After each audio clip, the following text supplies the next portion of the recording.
ֆիզիկական եւ հոգեկան առողջության հիմքում բժշկական գրագիտությունն է։ Ես առողջ եմ, երբ տեղեկացված եմ։ Ողջույն բոլոր նրանց, ովքեր հենց նորեն միացել մեզ, Հանրային ռադիոյի ուղիղ եթերում ենք, ես առողջ եմ հաղորդման շրջանակում, առաջիկա կես ժամվա ընթացքում ձեզ համար կաշխատի Լուսի Քոչարյանը, անպայման նշեմ բոլոր տարբերակները, որոնք կարող եք մեզ հետևել, arm.radio.am կայքի on-line ռեժիմը, live stream-ի տարբերակը, կարող եք եւ դիտել եւ լսել մեզ, տեսագրություն, ձայնագրությունները փնտրեք այս նույն կայքում, ես առողջ եմ բաժնում եւ իհարկե հրավիրում եմ Facebook-յան հարթակ, հայատար գրված Հայաստանի Հանրային ռադիո Facebook-յան էջ, որտեղ մեզ կարող եք կրկին live stream-ի տարբերակով դիտել, լսել, ընդ որում մեկնաբանություններում էլ կարող եք հարցեր թողնել։ Թեման շատ կարևորում եմ, մենք այսօր զրուցելու ենք արգանդի վզիկի քաղցկեղի մասին, քանզի հունվար ամիսը առհասարակ հայտարարված է արգանդի վզիկի քաղցկեղի մասին իրազեկման ամիս եւ մենք փորձում ենք գրագետ, գիտահեն, այսպես տեղեկություն ապահովել բոլորի համար, ահա այս խնդիրը հաղթահարելու, ժամանակին ախտորոշելու, լավ հետազոտելու եւ ադեկվատ բուժում ունենալու համար։ Իսկ այս հարցով մենք զրուցելու ենք Ֆանարջյանի անվան ուռուցքաբանության ազգային կենտրոնի ներխոռոչային եւ ներհյուսվածքային ճարագայթային թերապիայի բաժանմունքի ճարագայթային օնկոգինեկոլոգ Հասմիկ Ավետիսյանի հետ։ Ողջույն, բժիշկ։ Ողջույն։ Շնորհակալություն եթերին համաձայնություն տալու համար, կարծում եմ շնորհակալ հրավերի համար։ Իսկապես արդիական է եւ այստեղ մենք խնդիր ունենք դիմելիության մակարդակ բարձրացնելու, ինչպես միշտ բոլոր տեսակի քաղցկեղների դեպքում վաղ ախտորոշում ունենալու եւ կանխարգելելու մասին, կարծում եմ մեծ կարիք կա խոսելու, բայց նախ եւ առաջ սկսենք հենց այս քաղցկեղի տեսակի մասին պատմելուց, ինչ տեսակի քաղցկեղ է համարվում արգանդի վզիկի։ Արգանդի պարանոցի քաղցկեղը դա արգանդի պարանոցի բջիջներից առաջացող չարորակ նորագոյացություն է, որը իր տարածվածությամբ ամբողջ աշխարհում հանդիպում է տարեկան մոտ 660,000 նոր դեպքեր, որոնցից մոտ 350,000-ը մահանում են այս հիվանդությունից։ Պետք է նշեմ նաև տարածվածությունը Հայաստանում, Հայաստանի Հանրապետությունում, այստեղ եւս ունենք մեծ խնդիր տարածվածության հետ կապված, հիմնականում Հայաստանի Հանրապետությունում վերջին տվյալներով տարեկան ունենում ենք մոտ 250 դեպք, որոնցից մոտ 70%-ը հայտնաբերում ենք արդեն բարձի թողի ուշացրած փուլերում, այսինքն երբ պացիենտը արդեն բժշկին դիմում է հիվանդության 3-րդ եւ 4-րդ փուլերում։ Եվ սա արդեն բազմաթիվ խնդիրներ է առաջացնում եւ բուժման արդյունավետության առումով եւ կյանքի տևողության առումով եւ այո շատ կարեւոր է իրազեկել մեր հանրությանը, որպեսզի խուսափելու համար այս չարաբաստիկ հիվանդությունից ժամանակին պետք է դիմել կանխարգելիչ հետազոտությունների եւ ժամանակին դիմել բժշկի։ Մենք ախտորոշման եւ կանխարգելման մասին իհարկե կխոսենք, հիմա մի փոքր այս տեսակի քաղցկեղի բնույթից խորամուխ լինենք, ինչպես է այն դրսևորվում։ Ես կխնդրեի անդրադառնալ առաջին երկու թեթև փուլերին եւ իհարկե ավելի ծանր։ Որպես կանոն առաջին փուլերում արգանդի պարանոցի քաղցկեղը որևէ գանգատով կարող է պացիենտին չանհանգստացնել, այսինքն ինքը գնում է ասիմպտոմ առանց որևէ ախտանիշի։ Որպես կանոն գանգատները ի հայտ են գալիս ավելի ուշ փուլերում, որոնք կարող են դրսևորվել արյունային արտադրությամբ սեռական ուղիներից, միջդաշտանային արյունային արտադրությամբ, ցավերով կոնքի շրջանում, շճաարյունային, շճային Կարճահոտով արտադրությունից կարող է գանգատվել պացիենտը ավելի ուշ փուլերում, երբ որ արդեն քաղցկեղը գնալով զարգանում է, ունենում ենք գանգատներ հարակից օրգանների արդեն հետ, որը տվյալ դեպքում միզապարկը եւ ուղիղ աղին են եւ ավելի ուշ փուլերում որպես կանոն պացիենտը մեզ դիմում է արդեն հարակից օրգանների գանգատներով պայմանավորված եւ բնականաբար այստեղ մեր արդեն խնդիրները ավելի մեծ են լինում եւ հիվանդին օգնելու հնարավորությունները գնալով սահմանափակվում են։ Այո, իսկ սա կարելի է բնութագրել որպես ագրեսիվ, շատ արագ կայծակների Ունենք զարգացող, տարբեր թե հյուսվածքաբանական տեսակներ, բայց պետք է նշեմ, որ սա այսօր համարվում է կանխարգելելի հիվանդություն եւ ժամանակին հետազոտվելու պարագայում միանշանակ հնարավոր է իրեն կանխել, որովհետեւ եթե խոսենք առաջացման պատճառների մասին, երևի թե բոլորս էլ բազմաթիվ անգամ լսում ենք, որ առաջացման հիմնական եւ ապացուցված պատճառը դա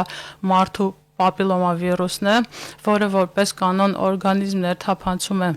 սեռական ճանապարհով, շատ հազվադեպ կարող է ներթափանցել կենցաղ կոնտակտային ճանապարհով Իսկ մաշկ-մաշկ։ եւ այո, հնարավոր է, ուղղակի ավելի քիչ հիմնականում փոխանցվում է սեռական ճանապարհով։ Եվ այս դեպքում մինչև վիրուսը անցնում է մարդու օրգանիզմ եւ այնտեղ ինքը պետք է բավականին երկար տանիրեն մնա, որպեսզի առաջացնի այս հիվանդությունը։ Բնականաբար սկզբում միանգամից չենք ունենում արգանդի պարանոցի քաղցկեղ, այսինքն փուլային զարգանում է սկզբում նախաքաղցկեղային հիվանդությունները, որոնք կոչվում են դիսպլազիաներ, արգանդի վզիկի դիսպլազիաներ, որը ունի իր 3 փուլերը, այսինքն տարիների ընթացքում վիրուսը մնալով օրգանիզմում սկզբում բերում է նախաքաղցկեղային հիվանդությունների առաջացմանը, նոր այնուհետև քաղցկեղի, այսինքն այսքան ժամանակահատվածում մենք կարող ենք ժամանակ ունենք, այո, դիմելու գոնե եթե չկարողանանք հիվանդությունը նախաքաղցկեղային փուլում ախտորոշել, որը պետք է նշեմ, որ լրիվ վերադարձելի process է, այսինքն հնարավոր է ամբողջությամբ պացիենտին բուժել եւ կանխարգելել արգանդի պարանոցի քաղցկեղը, ապա գոնե քաղցկեղի պարագայում հայտնաբերենք ավելի վաղ փուլերում։ Նախաքաղցկեղային հիվանդությունների դեպքում էլ այստեղ մենք գանգատ, նշան, նախանշան կարող է որևէ գանգատ չունենանք, ոչ։ Եվ դուք ասացիք, որ սրանք հիվանդություններ են, այսինքն նաև տեսակներ, մենք այստեղ շտամներ ունենք։ Նախաքաղցկեղային հիվանդությունները դրանք արգանդի պարանոցի էպիթելի կառուցվածքային փոփոխություններն են, որոնք նշեցի արդեն ունեն 3 աստիճան, առաջին, երկրորդ եւ երրորդ, որոնք էլի որևէ գանգատով կարող են չարտահայտվել եւ սովորաբար հայտնաբերվել կանխարգելիչ հետազոտությունների ժամանակ, երբ որ պացիենտը դիմում է կանխարգելիչ։ Այո, սովորաբար շատ խոսվում է վակցինացիայից, սկրինինգից, այո։ Դրան էլ կհասնենք, դեռ տարիքային միջակայքերն էլ հասկանանք։ Հանդիպման հիմնականում տարածվածությունը արգանդի պարանոցի քաղցկեղի միջին տարիքի կանանց մոտ է 35-ից 55 տարեկանում, սակայն պետք է նշեմ, որ վերջին տարիներին ունենք նաև երիտասարդացման միտում հիվանդության եւ շատ հաճախ առերեսվում ենք նման խնդրի հետ, երբ որ ավելի երիտասարդ տարիքում հանդիպում է այս հիվանդությունը։ Մենք ունենք հարց լսարանից, իհարկե խնդրում են անդրադառնալ պապիլոմավիրուսի, մարդու պապիլոմավիրուսի կանխարգելմանը, հիմնական կարևոր ճանապարհները։ Այո, հիմնականում կանխարգելումը առաջնային պրոֆիլակտիկան դա վակցինացիան է, այսինքն պետք է անցնել այդ պատվաստումները, որպեսզի կանխարգելել վիրուսի ներթափանցումը օրգանիզմ։ Վակցինացիան երևի շատ հաճախ լսում ենք, որ հիմնականում կատարվում է դեռահասների շրջանում 9-ից 15 տարեկան, 9-ից 15 արդեն։ Նու մեր երկրում ընդգրկված են, եթե չեմ սխալվում, 15-ից 45 տարեկան անձանց շրջանում է կատարվում, բայց աշխարհում այո 9-ից 15 տարեկանների շրջանում, սակայն պետք է նշեմ, որ մինչև սեռական կյանքի սկիզբը որպես կանոն, բայց պատվաստանյութը շատ տրվում է մեզ այդ հարցերը, իմաստ ունի կատարելու նաև այն մարդկանց մոտ, որոնք ապրում են արդեն իսկ սեռական կյանքով, այսինքն մարդը պապիլոմավիրուսով վարակվելուց բնականաբար 1 կամ մի քանի շտամով է վարակվում, ոչ բոլոր օնկոգեն շտամներով եւ հետեւաբար նույնիսկ սեռական կյանքով ապրող մարդկանց մոտ, եթե մենք իրականացնենք այդ պատվաստումը, այս դեպքում կկանխենք գոնե վիրուսի մյուս տեսակների մուտքը օրգանիզմ, այսինքն վակցինացիայի դերը այս դեպքում պետք է նշեմ, որ բավականին կարևոր է եւ առաջին կանխարգելիչ միջոցառումն է հետագայում չունենալու արգանդի պարանոցի քաղցկեղ։ Եթե աննշան կարող է ընթանալ լատենտ վիճակում, ապա արժե արդյոք իհարկե սեռական կյանքով ապրող կանանց մասին է խոսքը, արժե արդյոք մինչև վակցինացիան հանձնել այդ հետազոտությունները եւ հասկանալ ի վերջո կա, չկա։ Այո, բայց նույնիսկ արկայության դեպքում էլի խորհրդվում է պատվաստվելը, այո, էլի անօգուտ չի համարվում, այնուամենայնիվ պատվաստումը խորհուրդ է տրվում։ Անցնենք գործիքակազմին, որով մասնագետները հետազոտում են, ուսումնասիրում են, որպեսզի պարզեն։ Ինչ կա, որ շտամը կա։ Շտամը, պապիլոմավիրուսի որոշումը կատարում է էլի քսուկի միջոցով պոլիմերազային շղթայական ռեակցիայի միջոցով ախտորոշում է վիրուսի որևէ շտամի արկայությունը, սովորաբար հետազոտության ժամանակ որոշվում են առավել բարձր օնկոգենություն ունեցող շտամները, բնականաբար պապիլոմավիրուսը ունի մոտ 200 շճատիպեր եւ հիմնականում որոշվում են այն շճատիպերը, որոնք առավել կարող են բնորոշ լինել արգանդի պարանոցի քաղցկեղին։ Շատ են դրանք։ Դրանք հիմնականում 16-րդ եւ 18-րդ շտամերն են եւ ավելի քիչ հավանականությամբ նաեւ 31-ը, 33-ը, 35-ը եւ շարունակաբար կարող եմ թվել եւս մի քանի շտամներ, բայց այնուամենայնիվ մոտ 70% դեպքերում պատճառը լինում են 16-րդ եւ 18-րդ շտամները։ Եվ սովորաբար դրանց հայտնաբերումից հետո, եթե պացիենտի մոտ արդեն հայտնաբերվում է պապիլոմավիրուսը, այս դեպքում մենք արդեն ունենք խնդիր պացիենտին ավելի շատ պահել մեր ուշադրության կենտրոնում, այսպես ասած, եւ իրականացնել արդեն մյուս հետազոտությունները, որը կարող է լինել արգանդի պարանոցի բջջաբանական քննությունը կամ այսքան որ խոսվում է պապ տեստը, կոլպոսկոպիան, որը մի մեթոդ է, որը հնարավորություն է տալիս ավելի միկրոսկոպիկ ուսումնասիրել արգանդի պարանոցը, քան դա հնարավոր է անել անզեն աչքով, երբ բժիշկը վիզուալացման մասին է, ոչ թե հիստոլոգիայի այստեղ։ Այո, սկզբում վիզուալիզացման մասին է եւ կոլպոսկոպիայի ընթացքում արդեն բժիշկը ավելի խոշորացույցի տակ տեսնում է իրեն աչքի համար անհանգիստ թվացող օջախները եւ արդեն բջջաբանական հետազոտությունը կամ հյուսվածքաբանական հետազոտությունը իրականացնում է ավելի թիրախային, այսինքն այն հատվածից, որը իր աչքի համար թվում է կասկածելի։ Եվ այս դեպքում իհարկե հետազոտությունը լինում է եւ բժշկի վերցված անալիզը լինում է ավելի ինֆորմատիվ։ Ինչ կասեք գործիքային հետազոտություններից, հատկապես ես հիմա մտաբերեցի փոքր կոնքի օրգանների MRT-ն, այստեղ մենք կապ ունենք այս քաղցկեղի հետ։ Քաղցկեղի ախտորոշման մեջ իհարկե անգնահատելի է դերը գործիքային հետազոտությունների։ Սկզբում իհարկե իրականացվում է գինեկոլոգիական զննումը, երբ որ բժիշկը հատուկ հայելիներով զննում է արգանդի պարանոցը եւ արդեն որևէ խնդրի արկայության պարագայում ավելի մանրակրկիտ է պետք հետազոտել հիվանդին, ամենապարզ հետազոտություններից մինչև ամենադժվարամատչելի հետազոտություններ, սոնոգրաֆիայից, ուլտրաձայնային հետազոտությունից սկսված եւ այո, համակարգչային շերտագրում եւ MRT, որը որ փոքր կոնքի օրգանների ախտորոշման մեջ համարվում է ոսկե ստանդարտ, այո, MRT-ն։ Ինչ ինֆորմացիա է սա տալիս, որը օրինակ նույն նմուշառումը կամ սոնոգրաֆիան չեն ցույց տա։ Նմուշառումով մենք ստանում ենք ուռուցքի բջջաբանական կամ հյուսվածքաբանական տեսակը, իսկ MRT-ով համակարգչային շերտագրմամբ եւ անհրաժեշտության դեպքում նաեւ պետ հետազոտությունն է արվում ըստ ցուցումների, այս դեպքում մենք ունենում ենք արդեն պատկեր հիվանդության տարածվածության մասին, այսինքն որպեսզի մենք կարողանանք փուլավորել ճիշտ հիվանդությունը, որպեսզի կարողանանք նաև ճիշտ բուժման տակտիկա ընտրենք տվյալ փուլի համար։ Շատ կարևոր է։ Տարածվածություն, ինվազիայի աստիճան։ Այո, հարակից օրգանների ինվազիան հիմնականում MRT հետազոտությամբ է ախտորոշվում։ Արգանդի պարանոցի քաղցկեղը հակված է մետաստազների, թե ոչ։ Այո, հակվածություն ունենք մետաստազների, սովորաբար առնչվում ենք շատ դեպքերի հետ, երբ ունենում ենք տեղային տարածում, այսինքն երբ որ հեռավոր մետաստազներ չունենք եւ ունենում ենք տարածում միայն կոնքի օրգանների շրջանում եւ այո, ունենք նաեւ տարածում այլ օրգաններ երբեմն Մի տարօրինակ հարց ունենք լսարանից, այսինքն չգիտեմ տարօրինակությունը ինչպես կգնահատեք, արդյոք կանայք, ովքեր ծննդաբերել են, հղիություն են տարել, ավելի նվազում է հակումը դեպի այս արգանդիվանցի քաղցկեղի, ճիշտ հակառակը երևի թե պետք է փաստեմ, որովհետև արգանդիվանցի քաղցկեղի ռիսկի գործոնների մեջ մտնում են վաղ սեռական կյանքը, սեռական զուգընկերների հաճախակի փոփոխությունները,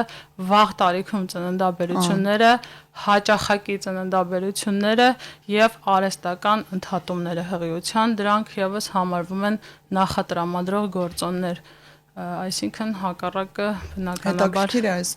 մոլորությունը որտեղից էր, ես կարծում եմ կրծքով կերակրել եւ կրծքի քաղցկեղ երևի էստեղ որ միգուցե չեմ կարող ասել, բայց կոնկրետ արգանդիպանոցի պարագայում ունենք այսպիսի պատկեր։ Նաեւ հարց ունենք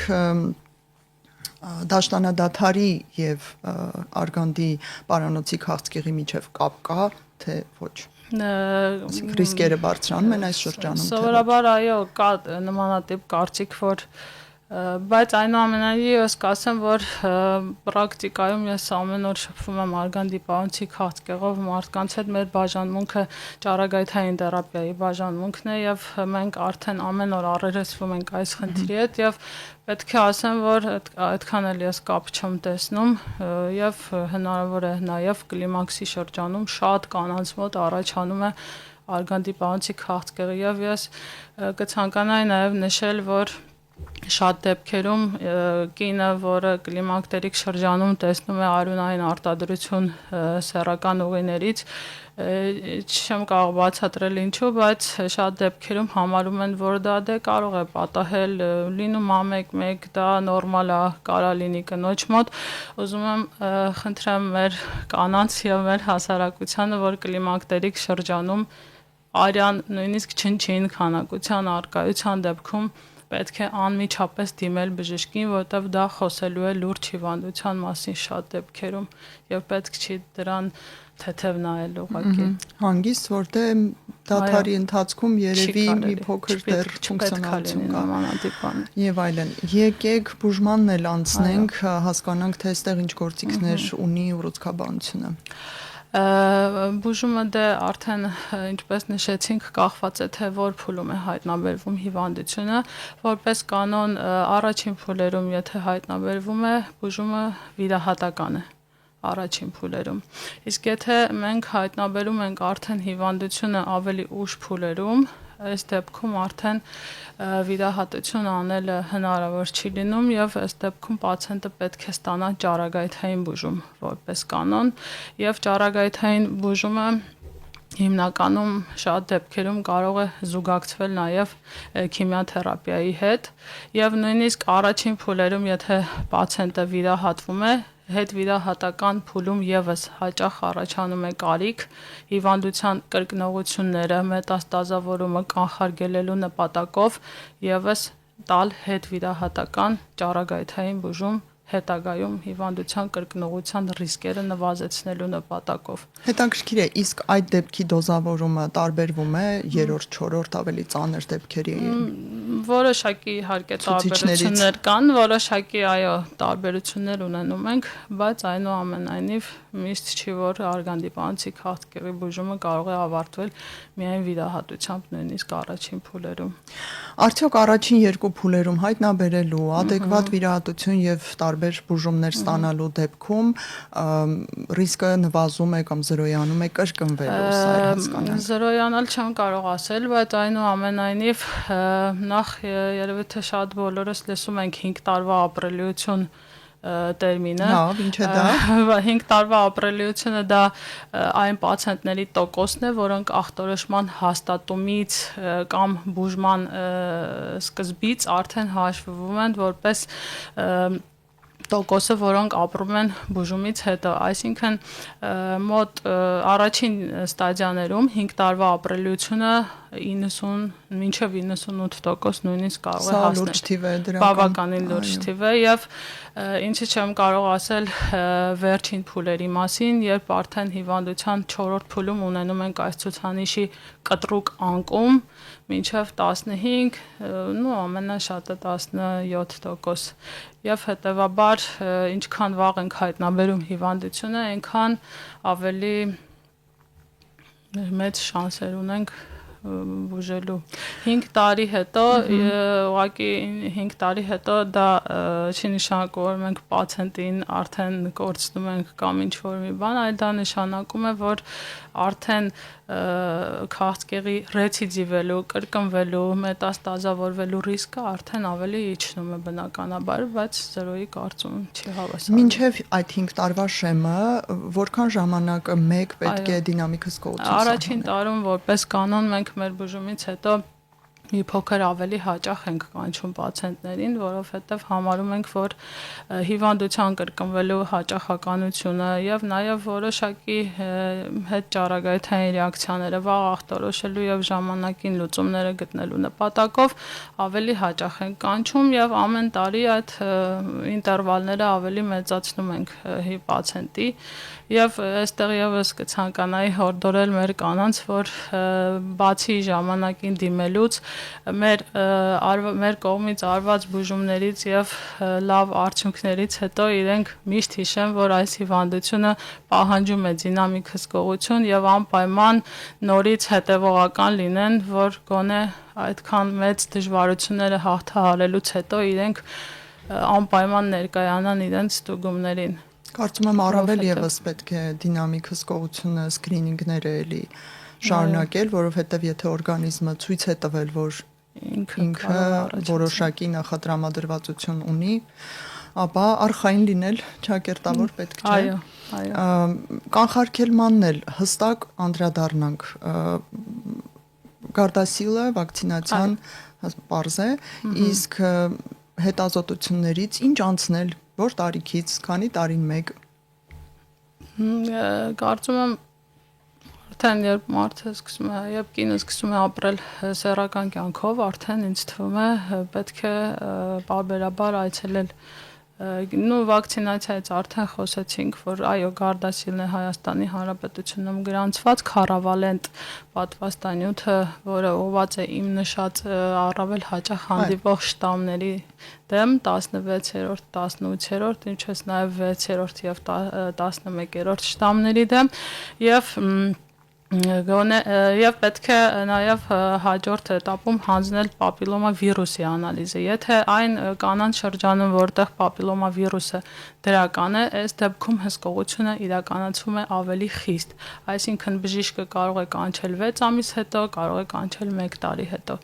Իսկ եթե պապիլոմա վիրուսը բացասական է լինում, այս դեպքում արդեն կարելի է դիմել բժշկի 2-3 տարին մեկ անգամ։ Ճիշտ է արդյոք այս հարցը արդեն որպես օնկոգինեկոլոգ կամ գինեկոլոգ եմ ուղում, որ այդ պապ տեստի կամ պապիլոմա վիրուսի չէ, պապ տեստի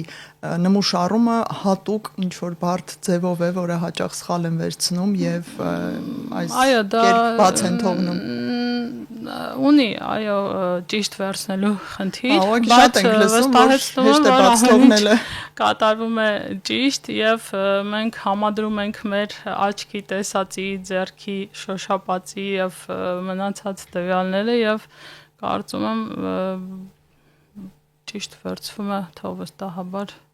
չվախենան նման խնդիրներից կարծում եմ։ Ինչ կասեք, այլ վախենալուց էի ուզում հենց խոսեինք, կանայք արդյոք այս թեմայից վախենում են, տագնապում են եւ հետեւաբար դիմելիության խնդիր ունենք, դուք գոհ եք թե ոչ։ Վերջին տարիներին կարող եմ նշել, որ մի փոքր տարբերություն զգում ենք դիմելիության առումով եւ նաեւ մեր կենտրոնում, այո, եւ դիմելիության առումով եւ փուլերի որոշակի փոփոխության առումով, բայց եթե ավելի ընդհանրական նայենք, ապա ոչ դիմելիությունը այդքան էլ գոհացնող չէ այս դեպքում, այսինքն չեմ կարող ասել դա իրազեկվածության պակասն է, թե վախերի արկայությունն է, որ ժողովրդի մեջ ընդունված է, չէ, գնամ հանկարծ վատ բան ասեն, բա հետո եւ այլն, այս խնդիրն է։ Միգուցե ինչ որ մարդկանց մոտ այլ գործոններով պայմանավորված լինի, պատճառաբանությունները տարբեր են լինում։ Սովորաբար ֆինանսներին էլ են շատ անդրադառնում։ Ֆինանսներին էլ են, այո, շատ անդրադառնում։ Այո, երբ է դա կարծում եմ, որ գործում։ պոլիկլինիկաները իրականացնում են այդ պապ տեստի վերցնումը, պապիլոմավիրուսի որոշումը, այնուամենայնիվ ես որպես ճառագայթային մասնագետ նշեմ, որ կոնկրետ մեր կենտրոնում, ուռուցքաբանության ազգային կենտրոնում բուժման առումով պետպատվերի շրջանակում իրականացվում են բուժումը, միշտ իրականացվել է բուժումը պետպատվերի շրջանակում եւ պետք չէ միայն շեշտադրումը դնել ֆինանսական խնդիրների վրա եւ չդիմել բժշկի, միշտ հնարավորություններ տալիս է պետությունը պացիենտին օգնելու Բայց ախտորոշման ունենալու պահից է, չէ, այստեղ անվճարի պահը ճառագայթային բուժման մեջ, բայց մինչ դա որոշակի հետազոտություններ կարող է լինել, որ լինի բուժառուի վրա եւ շատ դեպքերում ախտորոշման հաստատումից հետո էլի կազմակերպում ենք դժվարամատչելի հետազոտությունները պետպատվերի շրջանակում։ Համակարգչային շերտագրումը, փոքր կոնքի ամերտեն։ Ինչ կուզեք հորդորել մեծ լսող կանանց։ Կցանկանայի, այո, հորդորել մեր կանանց, որ ես շատ հաճախ իմ պացիենտներին ասում եմ, որ պետք չէ սպասել գանգատների ի հայտ գալուն, պետք է ավելի նախապես դիմել բժշկի, որովհետև երբ գանգատները արդեն ի հայտ են գալիս, մենք ինչ որ փուլ այդ հիվանդության մեջ բաց թողած ենք լինում։ Կհորդորեմ, կխնդրեմ ժամանակին դիմել բժշկի, որպեսզի հետագայում մենք ունենանք ավելի լավ բուժական արդյունքներ, որովհետև կինը, մայրը դա ընտանիքի հենասյունն է եւ կարծում եմ, որ շատ կարեւոր է կանանց առողջությունը։ Այո, հանրության միգուցե ավելի լայն ասենք եւ այո, եւ նշեմ նաեւ, որ առողջությունը, այո, դա գանձ է, որը պետք է փայփայել, սիրել եւ խնամել։ Տարիների ընթացքում դուք զգում եք կանանց ինքնախնամքի, ինքնուշադրության այդ դրագիտակցման կարծում եմ մեր երիտասարդությունը մի փոքր ավելի իր հանդեպ դեպի ավելի ուշադիր ճանապարհով են գնում, կարծում եմ ավելի ներկայումս ավելի շատ են իրենց սիրում եւ ավելի շատ են դիմում, կարծում եմ։ Երևի շատ էլ խոսվում է, նաեւ համացանցը։ Այո, բավականին շատ ունենք այսօր ինֆորմացիա ասես։ Այո, բավականին շատ։ Դուք գոհ եք համագործակցությունը համացանցի, արհեստական բանականության, ChatGPT-ի, մարդիկ շատ հաճախ ներմուծում են իրենց գանգատներ եւ ստանում պատրաստի ախտորոշում։ Այո, եւ երբ արդեն նստած են լինում իմ աշխատասենյակում, երբ որ ինչ որ բան բացատրում ես, այո, ասում են ChatGPT-ին ինձ այնպես ասեց, չէ, արդեն հարցրած որպես կանոն շատ դեպքերում մոտենում են։ Իրականում կարծում եմ ChatGPT կամ որևէ կայքից կարծիք կարդալու համար էլ երևի ինչ որ չափով մարդ պիտի տեղեկացված լինի, որպեսզի ճիշտ ընկալի այդ ինֆորմացիան, այո, որովհետև շատ դեպքերում դա եւս կարծում եմ կբերի խնդիրների, եթե մարդը տեղեկացվածություն չունի հիվանդությունից ու պետք է միայն ChatGPT-ով կամ Google-ով առաջնորդվի որևէ հիվանդություն բուժելու կամ, չգիտեմ, կամ որոշի գնա այդ բժշկի մոտ, թե չէ։ Անել վիրահատություն, կամ անել, այո, վիրահատություն, թե չէ, ստանալ ճառագայթային բուժում, թե չէ, տվյալ դեպքում։